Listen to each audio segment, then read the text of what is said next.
नमस्कार.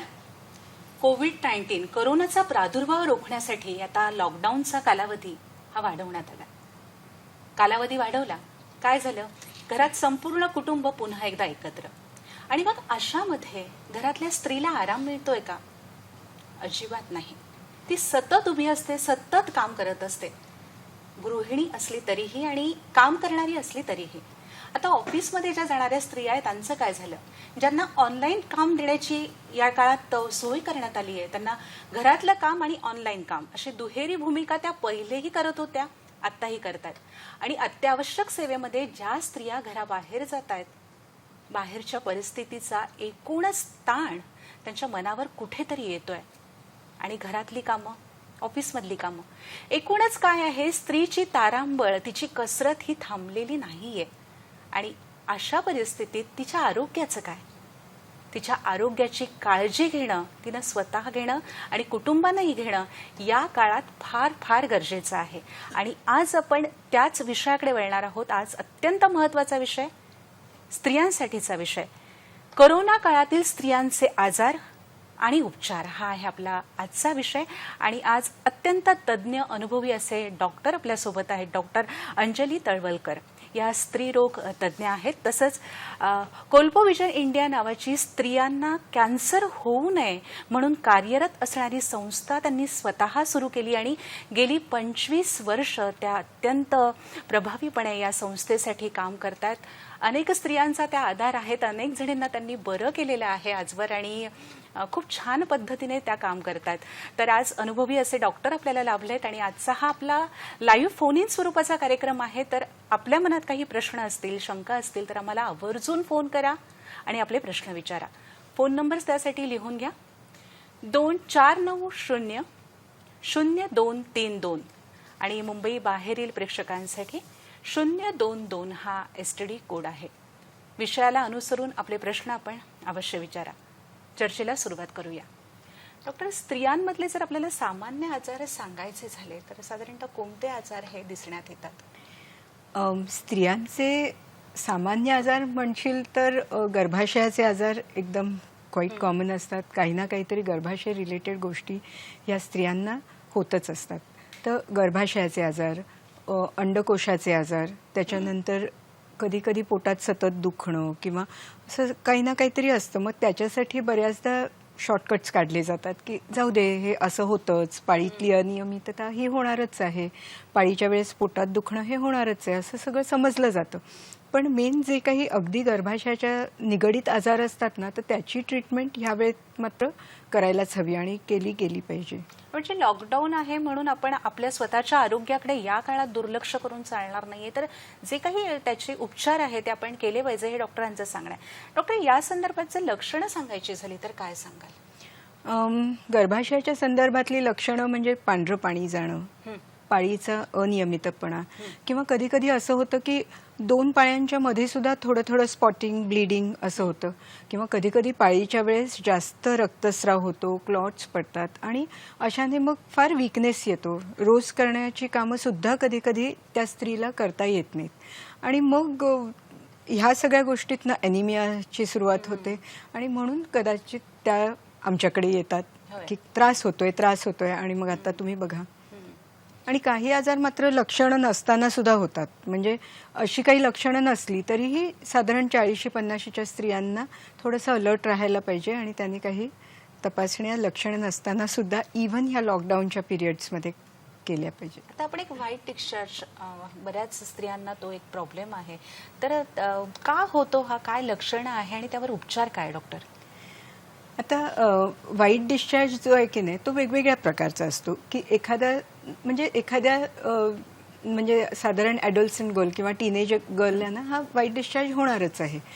पण ह्या जर डिस्चार्जमध्ये जर खराब वास येत असेल, जर म्हणजे प्रायव्हेट पार्ट्सना खाज येत असेल किंवा जर का हा दह्यासारखा दिसत असेल तर मात्र तातडीने डॉक्टरांकडे जाऊन त्याचा योग्य उपचार करून घेतला पाहिजे. आणि नाहीतर आता लॉकडाऊन असल्यामुळे घरातल्या घरामध्ये आपण काय करू शकतो, तर बेसिकली पिरियड्सच्या वेळेस थोडीशी हायजीन मेंटेन करणं किंवा रुटीनली सुद्धा व्यवस्थित, जसं आता आपण कोरोनामध्ये हात जसं एव्हरी टाइम स्वच्छ करतोय तसे प्रायव्हेट पार्ट सुद्धा साधारण लॅक्टोसिड असलेल्या सोल्युशनने वगैरे स्वच्छ करता आले पाहिजेत.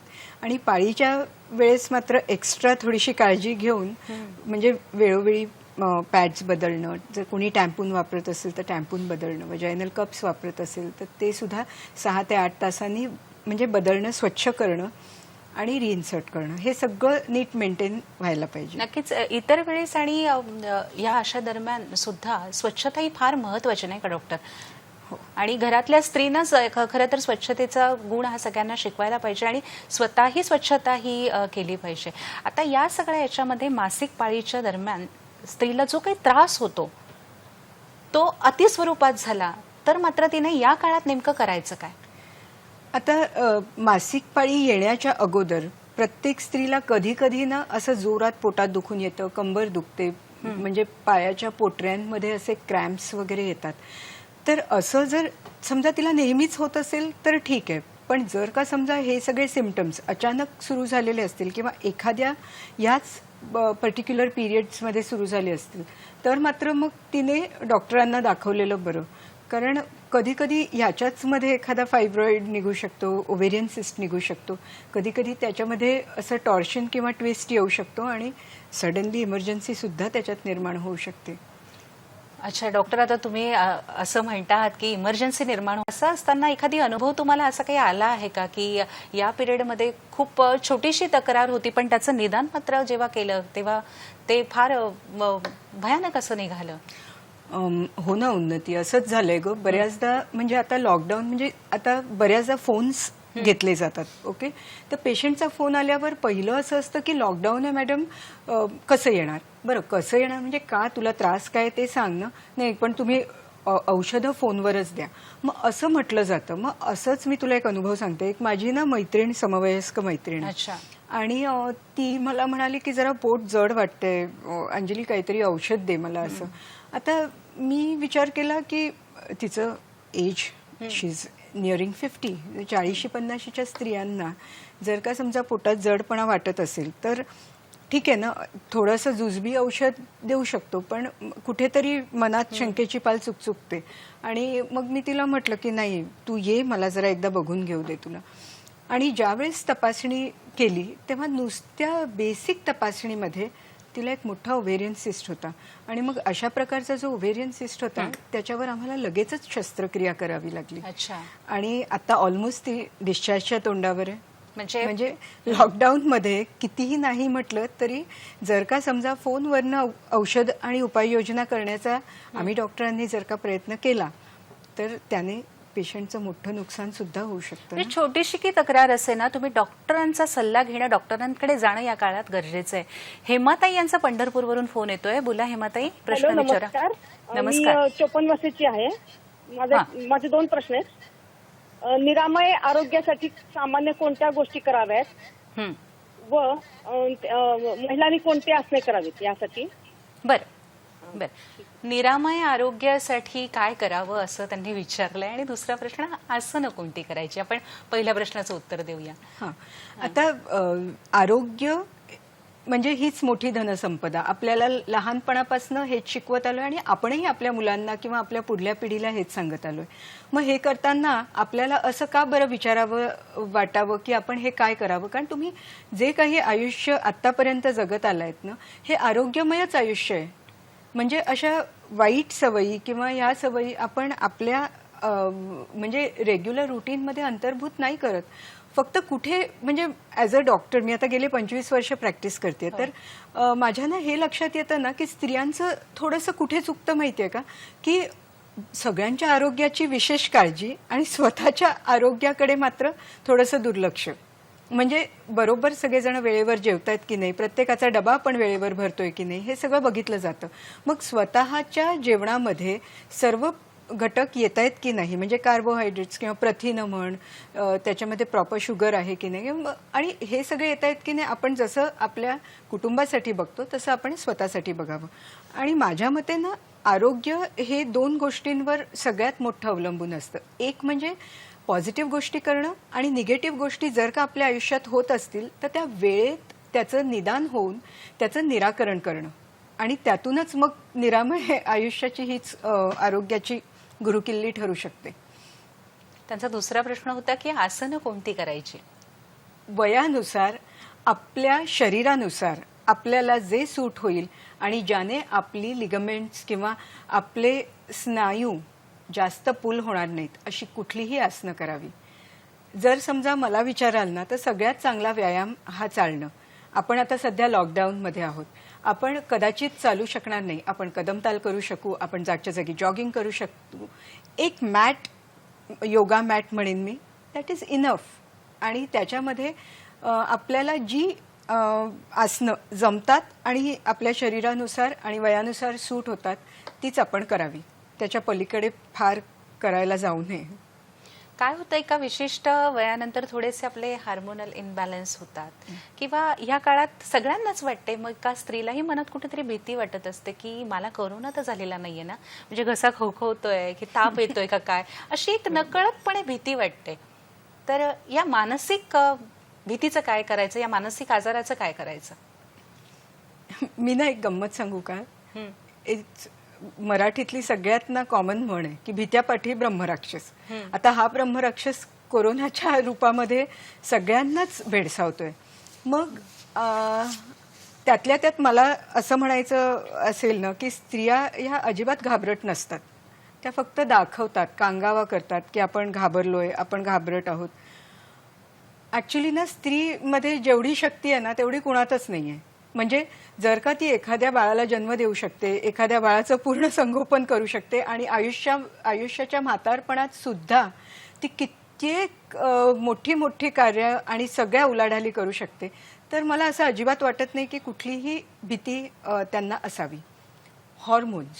हॉर्मोन्स हा एक मोठा मुद्दा आहे स्त्रीच्या आयुष्यात की जो तिच्या इमोशनल किंवा आपण ती आंदोलनं म्हणून ते पेंड्युलम सारखी मात्र चालू असतात.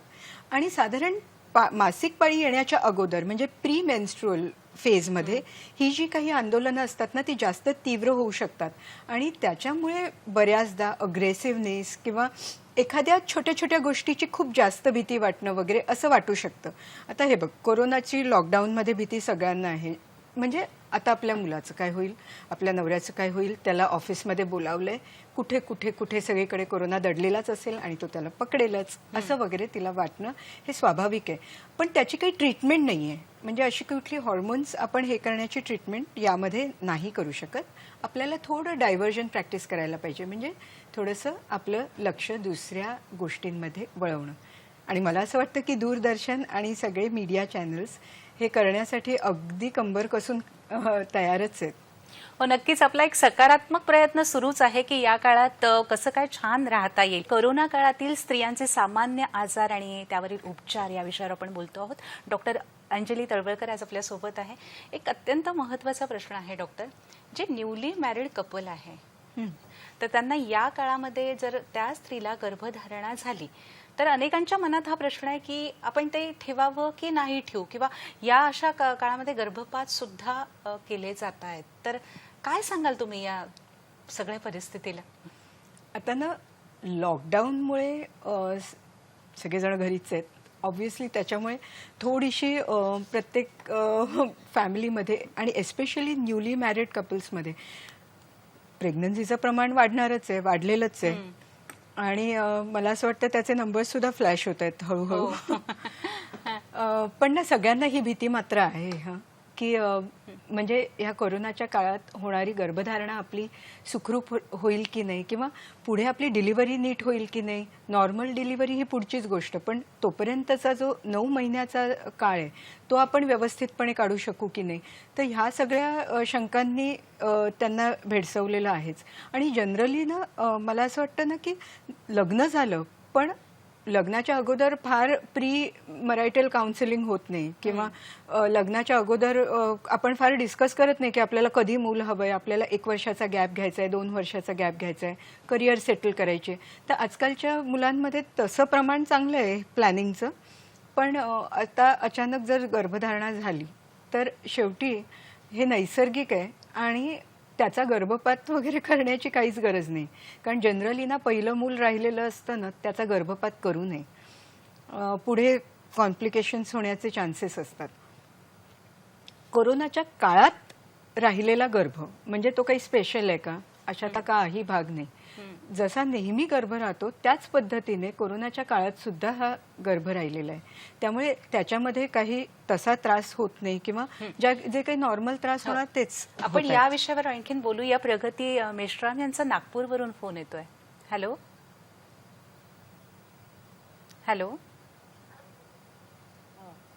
हॅलो. हा हॅलो. Hello doctor. हा बोला. मला मासिक पाळीचा खूप प्रॉब्लेम आहे. माझं 20-22 दिवसातच मला प्रॉब्लेम येतात. हं. प्रश्न सलग विचारा. आणि माझ्या पायामध्ये वगैरे डोकं वगैरे दुखते खूप. हं. माझ्या पायामध्ये वगैरे. प्रश्न सलग विचारा. तर काय केलं पाहिजे? बरं बरं. माझी सगळ्या प्रेक्षकांना एक अशी विनंती आहे की तुमच्या दूरदर्शन संचाचा आवाज कमी करा. तो आवाज ऐकून प्रश्न नका विचारू. तुमचा प्रश्न आपल्याला कळलेला आहे.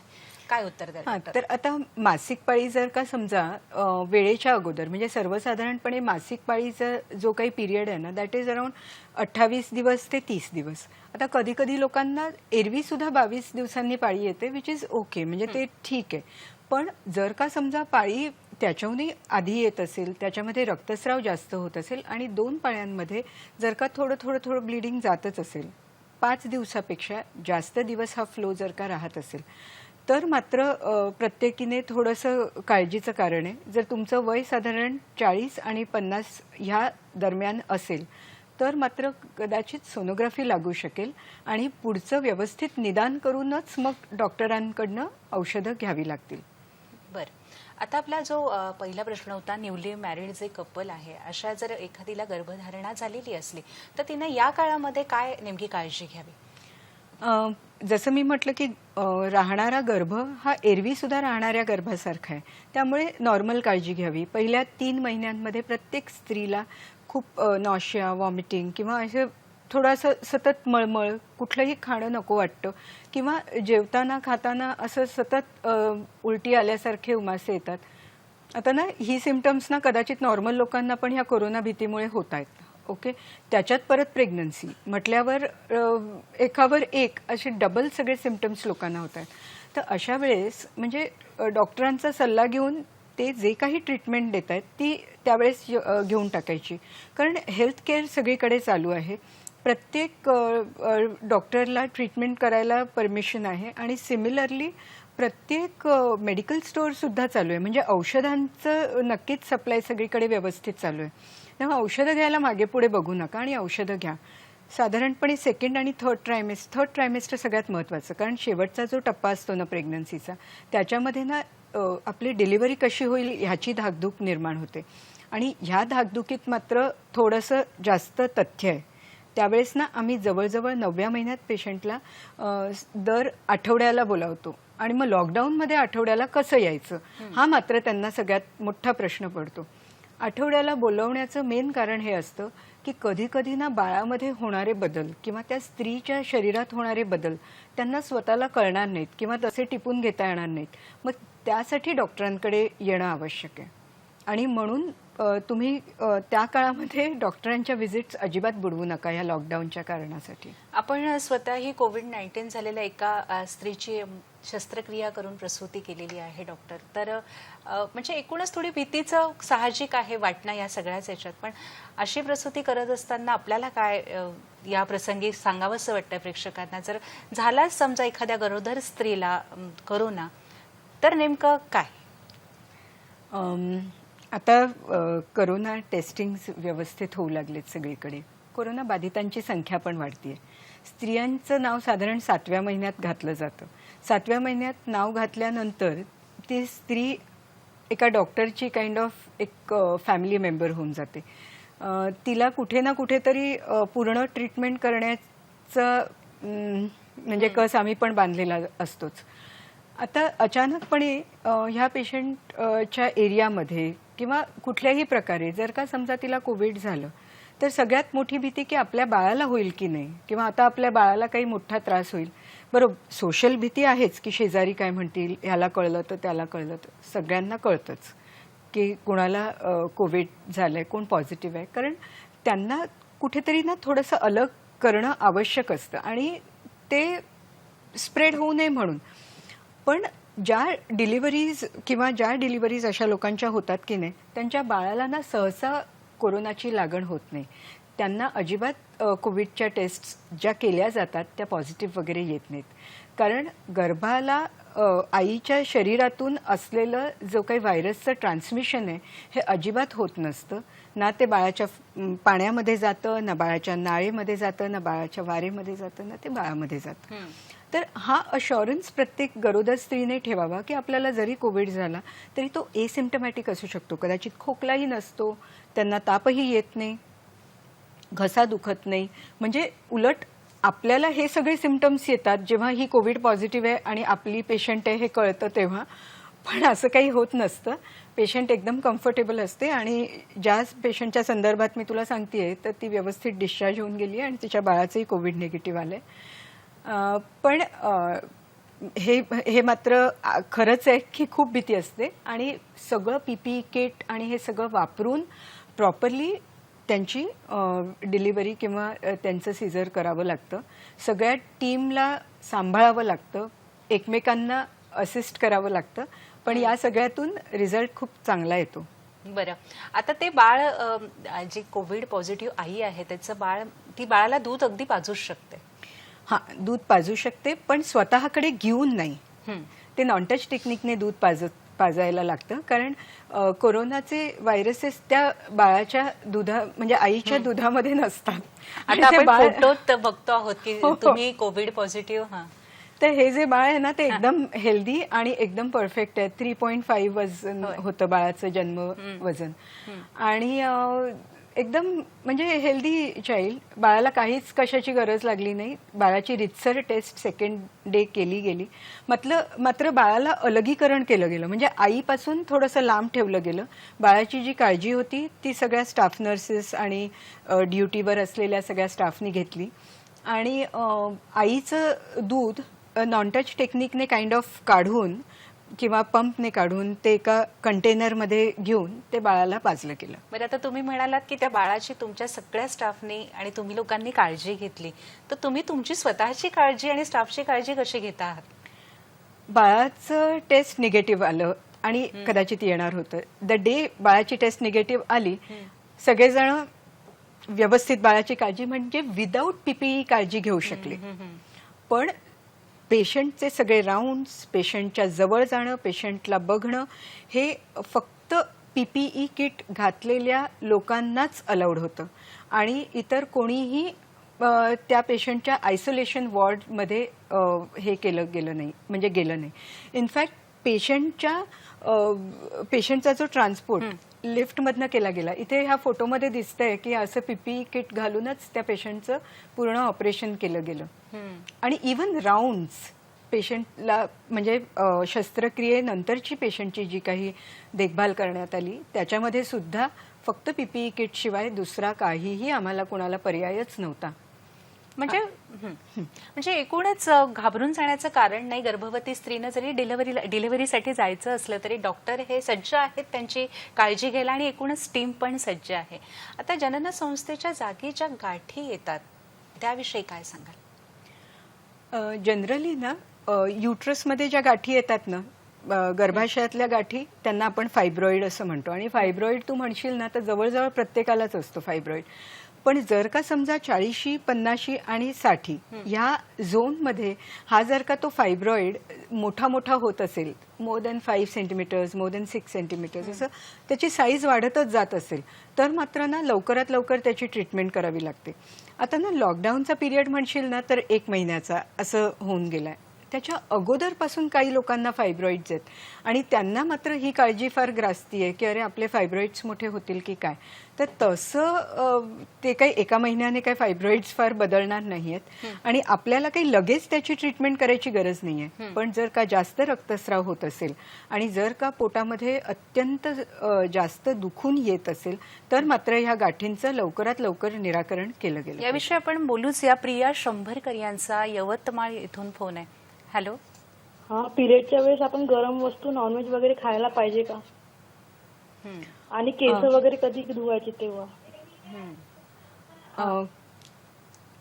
आता ना गरमीचे दिवस आहेत, जर समजा पाण्याची सोय असेल ना तर मी म्हणेन केस रोजच धुवा. कारण सध्याची केसच अशी आहे की जिकडे तिकडे आपण जिथे जाऊ तिथे आपल्याला कोविड आणि त्याचे व्हायरसेस भेटणारच आहेत. जनरली मासिक पाळीमध्ये आपण काय खावं आणि काय नाही याच्याबद्दल ना बऱ्याचशा मिथ्स आहेत. म्हणजे बऱ्याचशा अशा स्टोरीज क्रिएट केल्या जातात. पाळी ज्यांना येत नाही त्यावेळेस ना पपई वगैरे असं खाऊन ना गरम गरम खाल्लं म्हणजे ह्या गरम वस्तू खाल्ल्या की पाळी लगेच येईल असं लोकांना वाटतं. गर्भधारणा झाली असेल तर पाळी काही अशी काही खाऊन बिऊन येत नाही. कुठल्याही म्हणजे जर डॉक्टरच्या गोळ्या खाल्ल्या तरच ती पाळी येते. आणि दुसरं म्हणजे ना असं नॉनव्हेज खायचं की खायचं नाही, गरम वस्तू खायच्या की खायच्या नाहीत, हा तुमच्या रेग्युलर आहाराचा भाग आहे. आणि मासिक पाळी म्हणजे काही एक नैसर्गिक गोष्ट आहे ती. त्याच्यामध्ये तुमच्या शरीरामध्ये असं काही प्रचंड वेगळे बदल होत नाही आहेत किंवा त्याच्यामध्ये असं काही वाईट रक्त किंवा वाईट गोष्टी त्याच्यात ट्रान्समिट होणार आहेत किंवा असं काही नाही आहे.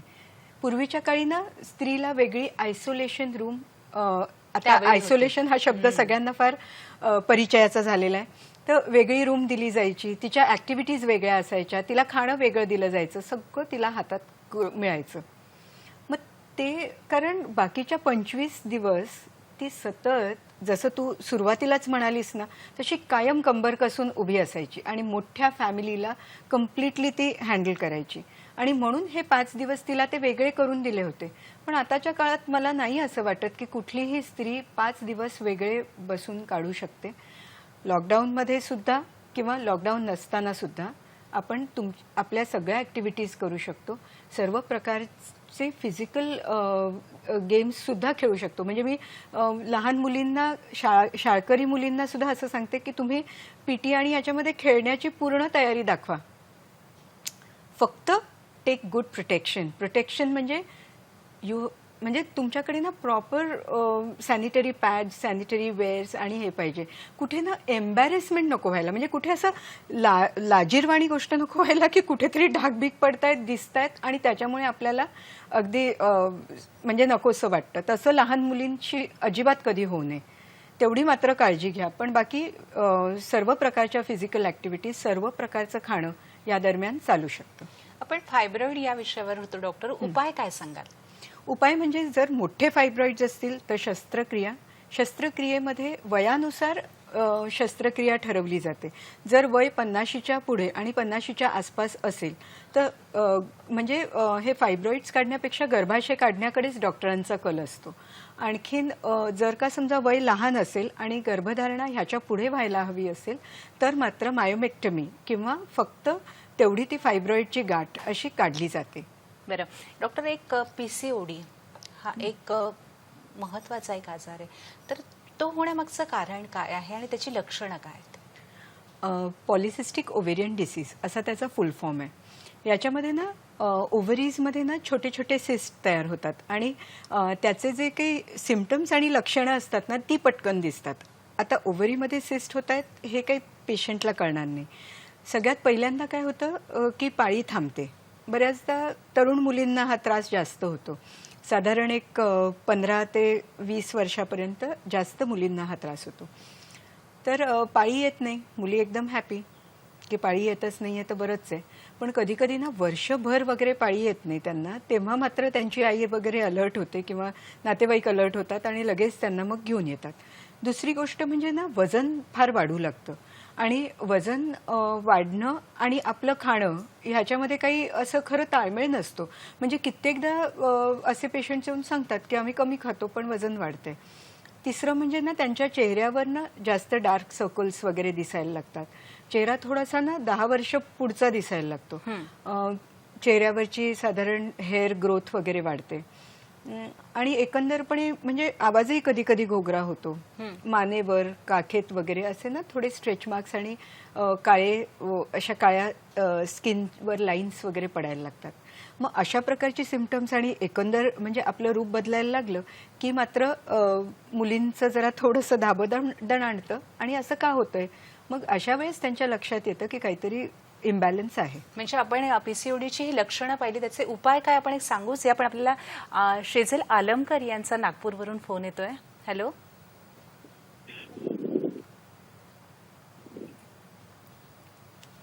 हॅलो. हॅलो. हॅलो. हा मॅडम, माझी मुलगी आहे शेजल आलमकर. तिला 2 महिने पाळी नाही येत. हाच त्रास आहे तिला जास्त. त्यांनी अगदी वेळेत प्रश्न विचारला ना ग. आपण पॉलिसिस्टिक ओव्हरीजच बोलत होय. होतो. 2-2 महिने पाळी न येणं ना ही काही रेग्युलर आणि चांगली गोष्ट नाहीये. हां, जर समजा अगदी हे पहिलंच वर्ष असेल तिची पाळी सुरू झाल्याचं, तर पहिल्या 1-2 वर्षामध्ये ना ॲडजस्ट व्हायला मुलींना तेवढा वेळ लागतो. म्हणजे कसं, मुलगी लहान असते ना, आजकाल तर काय 9व्या वर्षी, 10व्या वर्षी, 11व्या वर्षी सुद्धा पाळी येते. मग इतक्या लवकर जेव्हा पाळी येते ना, तर त्यावेळेस थोडंसं असं होतं की 2 महिने येते, 4 महिने येत नाही, मग कधी जास्तच कंटिन्युअसली चालू राहते, हे थोडंफार होतं. फार अगदी त्रास झाला तरच डॉक्टरची ट्रीटमेंट करावी. पण पहिले जर का 1 वर्ष पाळी रेग्युलर येत असेल आणि आत्ता पाळीमध्ये जर का अनियमितता सुरू झाली, म्हणजे 2-2 महिन्यांनी पाळी येणं इज डेफिनेटली नॉट नॉर्मल. तिचं ना कमीत कमी डॉक्टरांकडे जाऊन ना सोनोग्राफी होणं तरी आवश्यक आहे. गायनेकोलॉजिस्ट तुम्हाला सजेस्ट करतीलच की काय करायचं. पण सहसा सोनोग्राफीमध्ये ना हे सिस्ट वगैरे पटकन दिसून येतात आणि त्यानुसार मग पुढची ट्रीटमेंट सुरू करता येते. त्याच्यावर उपाय काय आहे डॉक्टर? सगळ्यात मोठा म्हणजे गोष्ट गंमत सांगायची ना, त्याच्यावर तसा उपाय काही नाही आहे. कारण हा तसा ना मोठा असा काही आजार आहे सच नाही आहे. पण त्याची लक्षणं आणि ह्या सगळ्या आपण म्हणतो ना लाईफस्टाईल ज्या गोष्टी आहेत ना, त्याच्यामुळे ह्याच्यामध्ये जास्त थोडंसं महत्त्व निर्माण झाले. आता बघ, लॉकडाऊनमुळे सगळे घरी बसलेत म्हटल्यावर एक्सरसाइजचा कंटाळा, जिम्स बंद आहेत म्हटलं. आपल्याला तर सगळेजणच लागतात ना एक्सरसाइज करायची म्हटल्यावर. म्हणजे कसं, जिममध्ये आरसे असतात, त्या आरशांमध्ये आपण आपलं शरीर सौष्ठव जरा नीट बघून जास्तीत जास्त इन्स्पायर होऊन एक्सरसाइज करतो. मग आता हे इन्स्पिरेशन आपण आता घरी थोडंसं ठेवायलाच पाहिजे. पॉलिसिस्टिक ओव्हरीज किंवा ज्यांना पाळीची अनियमितता आहे त्यांना कंपल्सरी एक्सरसाइज, डाएट, आणखीन स्ट्रेस फ्री लाईफ, या 3 फक्त गोष्टी आहेत की त्यांनी करायला हव्यात. आणि या व्यतिरिक्त जेव्हा त्यांच्या पाळीतली अनियमितता फारच सिव्हिअर होते त्यावेळेस मात्र एवढं त्यांनी केलंच पाहिजे की डॉक्टरांची ट्रीटमेंट आणि त्याचं योग्य ते पालन, या दोन्ही गोष्टी तेवढ्याच महत्त्वाच्या.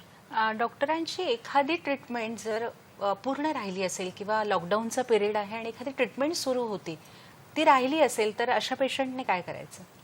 हा ना फार महत्त्वाचा तू मुद्दा बोलली आहेस. ना, आता किती नाही म्हटलं तरी समजा ज्यांना काहीतरी स्त्री रोग ऑलरेडी त्याचं निदान झालेलं आहे, म्हणजे त्यांना माहिती आहे की आपल्याला मोठा फायब्रॉइड आहे आणि शस्त्रक्रिया होऊ घातली आहे, त्यांना कधी कधी मेडिकल फिटनेस नव्हता म्हणून नाही झाली शस्त्रक्रिया, असं वगैरे झालेलं असू शकतं.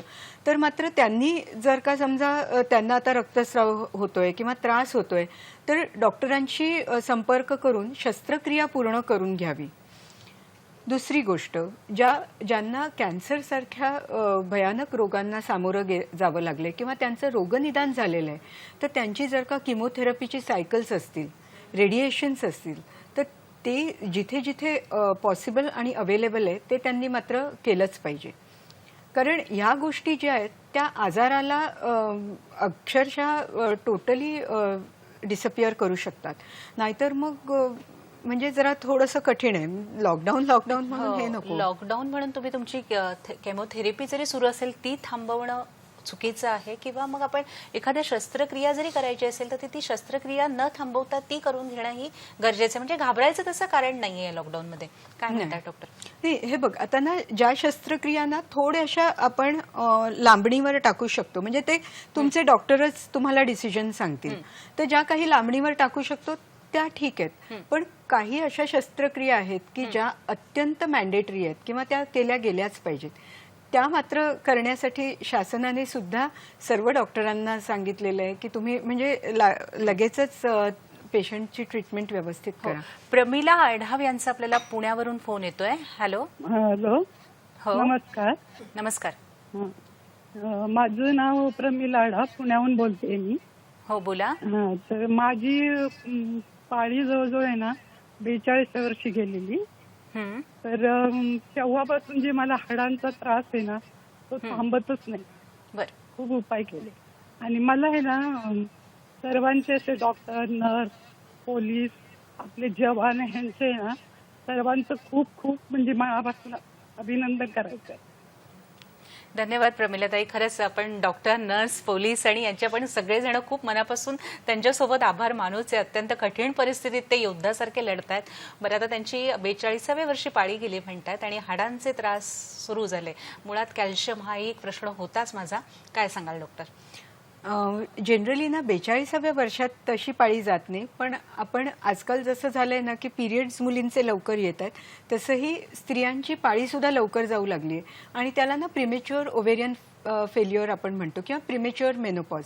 आता याच्यामध्ये जर का मेनोपॉज होणार असेल की नाही, तर आपल्याला ना आपली बोन बँक व्यवस्थित ठेवायला पाहिजे. म्हणजे हाडांची ठिसूळता किंवा ऑस्टिओपोरोसिस साधारण मेनोपॉज नंतर जास्त थोडंसं सिव्हिअर रूप घेतो आणि त्यामुळे ऑस्टिओपोरोसिस होऊ नये म्हणून अगोदरपासूनच कॅल्शियम घेतलं गेलं पाहिजे. मग मेनोपॉज गोष्ट अशी आहे ना की ती कदाचित टाळता येणार नाही, पण हाडांची ठिसूळता टाळणं हे मात्र शक्य आहे. त्यामुळे आहारामध्ये कॅल्शियमयुक्त गोष्टी आणि साधारणपणे कॅल्शियमची गोळी, जर का तुम्ही स्तनपान करत असाल तर कॅल्शियम अत्यंत आवश्यक आहे. गरोदर स्त्रियांना त्यांच्या गरोदरपणाच्या 100 दिवसामध्ये आयर्न आणि कॅल्शियम या गोळ्या सर्वत्र दिल्याच जातात. तर त्याच्यामुळे हे एक मॅन्डेटरी आहे. पण आता पाळी गेली आणि ऑस्टिओपोरोसिस ऑलरेडी सेट इन झालाय, तर अशा वेळेस मात्र ऑर्थोपेडिक डॉक्टर किंवा हाडांचे डॉक्टर असतात की नाही, त्यांच्याकडे सुद्धा जाऊन ह्या स्पेशल गोष्टीची काळजी केली जाते. आता आमच्याकडे तू म्हणशील तर गायनेकोलॉजिस्टकडे मेनोपॉजची एक ट्रीटमेंट आहे. म्हणजे ज्यांना केवळ मेनोपॉजमुळे ऑस्टिओपोरोसिस झालाय किंवा हाडांची ठिसूळता ही पाळी गेल्यामुळे जर का झालेली असेल, तर आम्ही त्यांना हॉर्मोन रिप्लेसमेंट थेरपी किंवा काही संप्रेरके देऊन त्यांना त्यांच्या नॉर्मल डे टू डे लाईफमध्ये मदत करू शकतो. बरं, आता ज्यांची पाळी गेलेली आहे त्यांची छोटी समस्या ही मोठी म्हणजे किती मोठी होऊ शकते? हां, ते मात्र असं होतं, कारण पेरिमेनोपॉज हा जो पिरियड आहे की नाही, तो साधारण पाळी जाण्याचा पिरियड असतो. पाळी पूर्णपणे गेलेलीच नसते. थोडीशी भीती मनात जास्त वाटते, छोट्या छोट्या आपण एक गोष्टींचं फोन हे घेऊया होतं. का डॉक्टर? हो, चालेल. सोनाली सातपुते यांचा फोन येतो यवतमाळवरून. हॅलो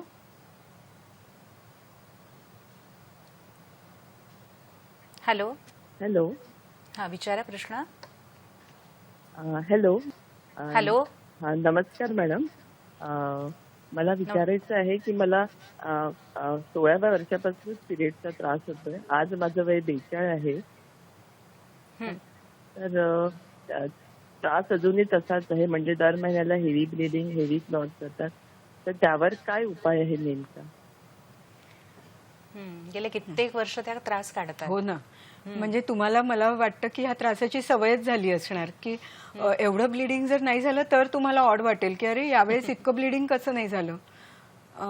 ऍक्च्युली ना मी तुम्हाला एक सांगते की आता ना तुम्ही 40शी ओलांडली ना की नाही म्हटलं ना तरी असणारे जे अगोदर इझी वाटणारे प्रॉब्लेम्स ना कदाचित ना वेगळं रूप घेऊ शकतात. आत्ता एका सोनोग्राफीची आवश्यकता आहे, गायनॅक हेल्थ चेकअपची आवश्यकता आहे आणि तुमचं प्रॉपर पॅप्समियर किंवा म्हणजे कॅन्सर होऊ नये म्हणून जे आपण प्रतिबंधात्मक चाचण्या आणि तपासण्या करतो त्या सगळ्या करण्याची आवश्यकता आहे. इवन मॅमोग्राफी किंवा स्तनाची तपासणी सुद्धा एकदा तरी व्हायलाच हवी. बरं, आता आपण या प्रश्नापूर्वी होतो या प्रश्नाकडे की पाळी गेलेली आहे आणि मग छोटा आजार हा मोठ्या स्वरूपात होऊ शकतो का? हो, कारण अगं काय होतं माहितीये का, यावेळेस ना साधारणपणे सगळ्यांना जास्तीत जास्त अशी ना मनातल्या मनात भीती वाटत असते, कारण हॉर्मोन्स सगळी आता थोडीशी कमी कमी कमी कमी व्हायला लागतात आणि या हॉर्मोन्स ना आपल्याला पुन्हा आता कसं काय बूस्ट करता येईल. मग त्याच्यासाठी आपण विचार करतो की अरे आपण आता नक्की काय करावं. जर आपल्याला आता आपली हॉर्मोन्स गेली, आपल्याला म्हणजे शरीर संबंध करता येईल का, किंवा आपल्याला आणखीन ज्या ऍक्टिव्हिटीज रेग्युलरली करायचो त्या आपल्याला करायला जमेल का. अशा नाही ना स्त्रीचं मन तर इतकं ते शंकांनी भरून जातं ना की काही विचारू नकोस. म्हणजे कदाचित गायनेकोलॉजिस्टकडे जेव्हा त्या येतात ना तेव्हा बाकीचं सगळं मोठं गाठोडं घेऊन येतात. आम्ही ना त्या गाठोड्यामधनं ना त्यांचे ऍक्च्युअल प्रॉब्लेम्स किती आहेत ना हे सॉर्ट आउट करतो. एकदा हे कळलं ना की त्यांना काही मेजर प्रॉब्लेम नाहीये, तर मग हळूहळू त्यांच्याशी संवाद साधून त्यांना हे सांगतो की आता तुमची पाळी जात चालली आहे, पाळी जाताना काही होणारे बदल जे आहेत ना, हे नैसर्गिक बदल आहेत. मग ह्या नैसर्गिक बदलांना आपण सामोरं जाऊ. मग याच्यामध्ये आपल्या मैत्रिणी फार आपल्या उपयोगी येतात. त्या आपल्याशी गॉसिप करू शकतात, आपल्याशी गप्पा मारू शकतात, आपलं लक्ष ह्या सगळ्या गोष्टींमधनं थोडंसं डायव्हर्ट करू शकतात.